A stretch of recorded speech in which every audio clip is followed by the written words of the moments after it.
Black people, wake up and critically think. Can't you see just how cartoonishly unrealistic it actually is that virtually all information that we receive about ourselves from white sources are not only consistently negative, but are also in fact black racially devaluing and demoralizing? And when I say virtually everything, I do mean virtually everything. Our history, statistics, crime rates, health study results, school test results, IQ test results, marital results, divorce results, abortion rate results, HIV rate, black on black crime results. All of our societal narratives are consistently negative and black racially devaluing and demoralizing. While to the contrary, all of these noted things about Caucasians are consistently positive and white racially affirming. This scenario is so absurdly ridiculous that it's only by not critically thinking that one can't see the absurdity of it all. It's actually fraudulent propaganda that's being done to sustain a perception management system that's designed to keep black people believing the fraudulent worst about ourselves. Perception management is a propaganda technique that involves altering the perception of a targeted population to suit the objective of the ruling class. It's a nefarious information warfare tactic. This noted perception management system is being deployed like a massive media marketing campaign that keeps black people perpetually believing the fraudulent worst about ourselves by distorting everything that we believe about ourselves. Keeping black people believing the fraudulent worst about ourselves is being done to keep us in a state where our collective aggressions is shifted away from the white society and redirected against ourselves. Doing so makes black people much more easier to control and easier to be subjugated. This perception management system is also designed to manipulate black people to perceive ourselves through a false inferior identity that aids the white society in maintaining its white social dominance over black people. Here's the original reason why the white oppressive forces deems it necessary to condition us to perceive ourselves through an inferior identity. After slavery was abolished in the U.S. in 1865, and in spite of not being given our 40 acres and a mule as promised by the government, and in spite of the cultural traumas of slavery and white racism, African Americans built many self-sufficient communities throughout the United States. Those black communities were often envied by their neighboring white communities. All of those black towns were subsequently demolished by white mobs. Moreover, between 1870 and 1940, African Americans submitted 726 invention patents applications to the U.S. Patent Office. Those numbers of inventions submitted by African Americans more than doubled the number of patents submitted by whites during the same time period. These feats achieved by African Americans are extraordinary within such a short relative time span following slavery, and while being denied of an education and in spite of never receiving reparations.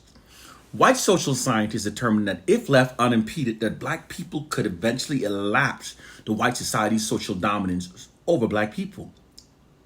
It was therefore decided that it was necessary to put in place this perception management system that virtually conceals all black racially affirming facts from the awareness of black people, and instead it conditions us to perceive ourselves from a false inferior identity, which aids the white society in maintaining their social dominance over our lives. Through this nefarious perception management system, black people have instead been manipulated to perceive ourselves as being the leeches of society that benefits from the many great inventions created by white people. Moreover, to believe that we therefore need white people to govern over our lives.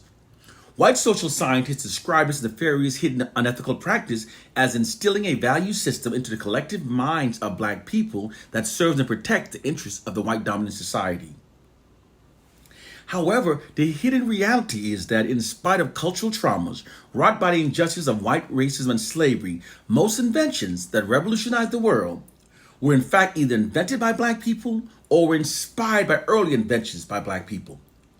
Without black people, there would exist no internet, no cell phones, no emails, no GPS, no motorized vehicles, no helicopters, no traffic lights, no 3D movies, no working light bulbs, no elevators, therefore no skyscrapers, no home security surveillance systems, no home game cartridges, no air conditioning, no central heating, no refrigerators, no refrigerated trucks, no washing machines, no dryers, no lawnmower, no blood bank. We wouldn't have the accurate weather forecast system that we now have. We wouldn't have fiber optics, digital technology, etc., etc. Keeping black people believing the fraudulent worst about ourselves is how the white society maintains its social dominance over black people. And it's being done through the white society's monopoly over information that black people receives. Because they control the information that we receive, this allows them to control what we believe. They keep us believing black racially devaluing information because it aids them in controlling us. It's a control system that utilizes the immense power that shame has upon the human mind to mentally enslave black people. This is all possible because people are like computers. All you have to do is keep giving them certain information over time and time, and you can persuade an entire generation towards an applied objective. Most people will respond the same way because they've been fed the same misinformation. This perception management system allows the white society to continue exploiting the genius minds of black people to move their society forward and yet still maintain their social dominance by making black people believe we are the leeches of society. If you make a man think that he is justly an outcast, you do not have to order him to the back door. He will go without being told, and if there's no back door, his very nature will demand one. Dr. Carter G. Woodson, 1933, The Miseducation of the Negro. More so, have you ever noticed that virtually all health studies results that we receive favors whites over blacks? Can you not see just how cartoonish unrealistic this scenario actually also is? It's actually fraudulent propaganda designed to instill the myth of white racial superiority into the collective subconscious minds of black people. According to white social scientists, people are inherently tribal and therefore do not naturally accept the long-term dominance of other racial groups over their lives. People must be manipulated to do so. This fraudulent propaganda campaign meets that objective. It manipulates millions of black people to believe that whites are inherently superior and therefore are supposed to rule over us. Once that false belief has been successfully embedded into the collective subconscious minds of black people, this makes us more compliant with white dominance over our life. And in fact, it makes many of us even prefer white dominance over our lives. We are being controlled. But don't be fooled. If the Caucasians were truly superior, they wouldn't have to distort so many facts and tell so many lies to convey it, nor would they have to work this hard to handicap those who they claim are inferior. The truth is the exact opposite from what they've manipulated so many people to believe. Case, point, and proof. Do you know that African babies advances earlier and faster than European babies?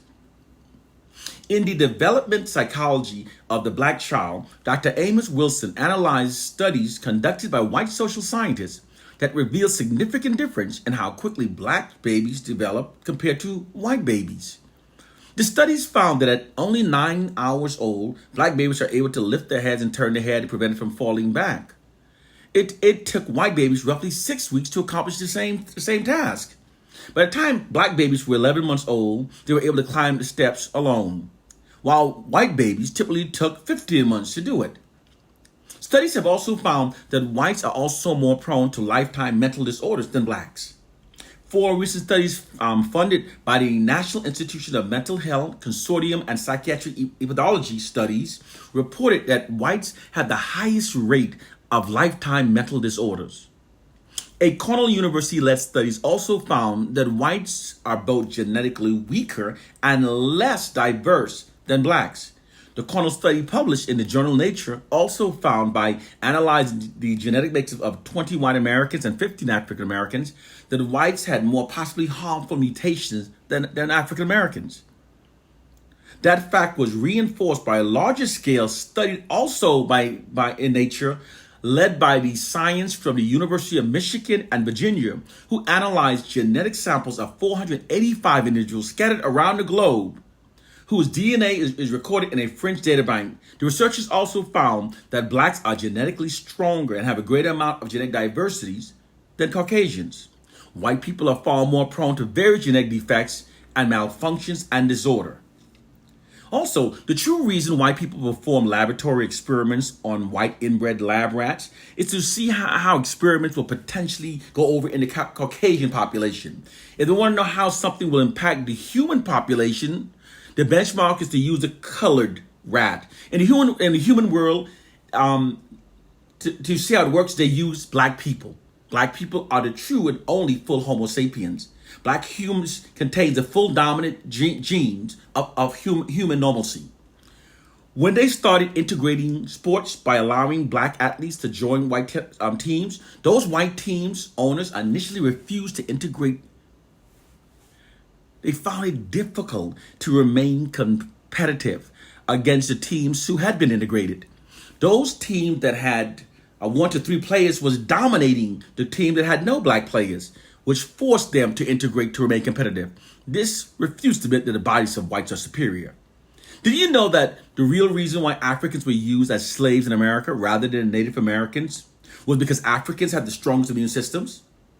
The slaves needed by the white invaders needed strong immune systems to survive the many of diseases carried by the Europeans.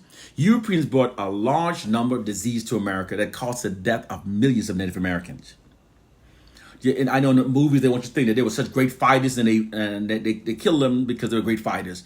But most of the Native Americans died by the diseases brought by Europeans. These diseases included smallpox, influenza, pneumonia, measles, scarlet fever, chickenpox, gonorrhea, syphilis. And many of the diseases were easy to spread, what made it easy for the Native Americans to become affected. It is estimated that millions of Native Americans died by diseases brought to America by the Europeans. This fact has been conveniently left out of the history books. White historians have exploited their monopoly over information to create a perception of white superiority. All societies functions based upon a narrative that are fed into a society. Humans function based upon their perceptions rather than reality, and humans' perceptions are shaped by the narratives that they receive. So the white society feeds narratives into the society, white exalting narrative, and they've created a perception of reality that benefits themselves, a perception of reality that aids in maintaining their social dominance.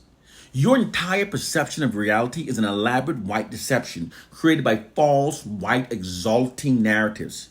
The white society sits upon a throne of white exalting and black marginalizing lies. We, Africans, are the disorganized truth against the white society's well-organized lies. They have, through their monopoly of information, they've conditioned the world to see the world, to conceive reality through an illusion, a distorted lens that serves the system of white supremacy. One love and peace.